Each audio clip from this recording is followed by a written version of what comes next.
In the last few minutes, the minority has been holding a news conference to address some of their concerns to do with that deportation. Now, before we connect with our correspondent on the ground, let's go back into time now and take a listen to Ranking on the Foreign Affairs Committee. Now, we'll do that. But right now, let's connect with our man on the ground, Crosby Annan. Crosby, what else has the minority been complaining about? Well, thanks for having me. So I'm here with the deputy ranking of the Foreign Affairs Committee of Parliament.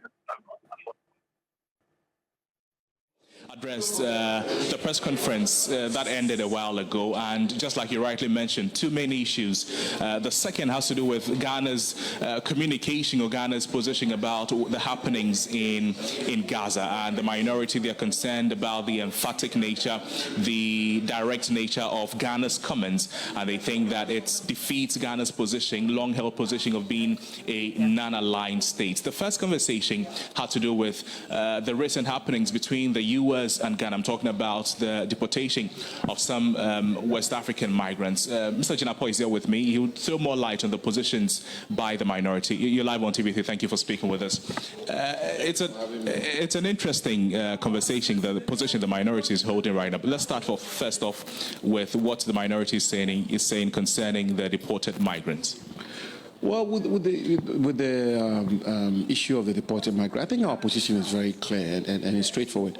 And really, I'm not too sure why we should be splitting hairs over this, because this is more like a black and white situation. It's totally unequivocal in terms of the factors which is motivating this discussion.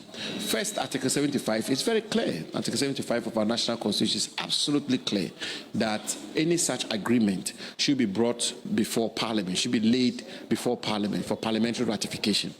And additionally, the Supreme Court has had multiple instances to make pronouncement, rulings, and determinations on Article 75. So even if we had disagreement on the contours of Article 75 and if you want, generated some unnecessary ambiguity, the Supreme Court has made a definitive pronouncement on the implications of Article 75. And what has been agreed upon with the United States falls within the four corners of Article 75, which requires parliamentary ratification. So we are saying that the government and the Minister for Foreign Affairs should lay this agreement before Parliament for Parliament's scrutiny and Parliament's ratification or otherwise. It is only when that is done that the representatives of the people, being Parliament, will get the opportunity to scrutinize this agreement. We will then be able to appreciate the tenets of this agreement. What is Ghana getting out of it? What are the provisions? Is it a good agreement? Is it a bad agreement?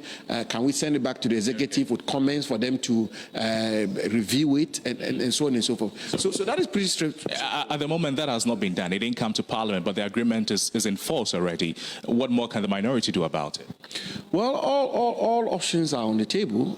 We've been at this for a while now in terms of the public advocacy, and we are hoping that this will get the government to change gear and change course. So and you want the agreement to cease at the moment? The agreement has to cease, because you know how controversial this U.S. policy on immigration is, and it's controversial. It affects all manner of persons. It affects nationals of all sorts. And African Union has made a pronouncement on this. ECOWAS has made a pronouncement on this. It affects Africans. It affects our compatriots. So we have to be careful in not positioning ourselves as aiding the Trump administration in its current immigration policy. And it is only when the government lays this agreement before Parliament that all of us will get opportunity to scrutinize and comment on this agreement, ultimately for the good of Ghana. So my last question has to do with the first subject. But so essentially what you're saying is that the implementation of the agreement should cease. It should come to Parliament for the ratification to be done before, whether or not it progresses or it continues. The other has to do with the conversations or the comments by Ghana or the Foreign Affairs Ministry on the happenings in Gaza. You think it is defeating Ghana's position as a non-aligned state since independence?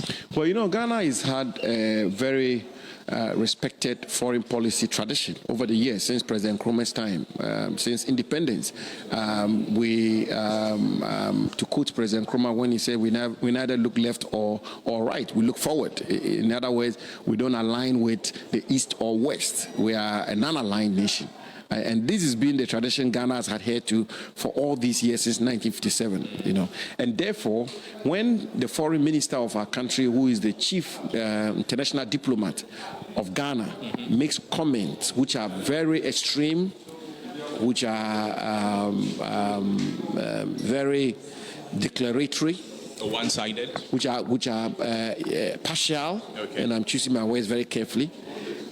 It risks compromising Ghana's time-tested, well-acclaimed foreign policy position of non-alignment.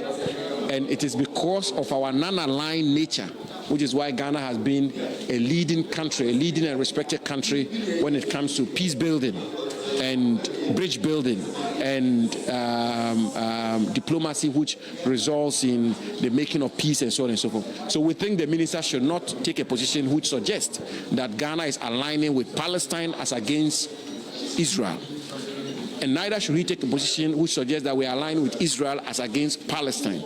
We should be impartial and we should be non-aligned. That has been how Ghana has conducted its foreign policy since independence. Honorable, there's the argument that the happenings in Russia and Ukraine, when it began, the comments from the then NPP may defeat the thinking of the minority now. Well, it doesn't make this right. And let's have that conversation. Let's have that debate. Let's have that debate. Let's open it up. Was the NPP's government, the just ended government's position on the Russian-Ukraine war, did they defeat or did it have the tendency of compromising Ghana's policy of non-alignment? They were definite. Let's have that conversation. And if it is, that is also is one that we should not welcome.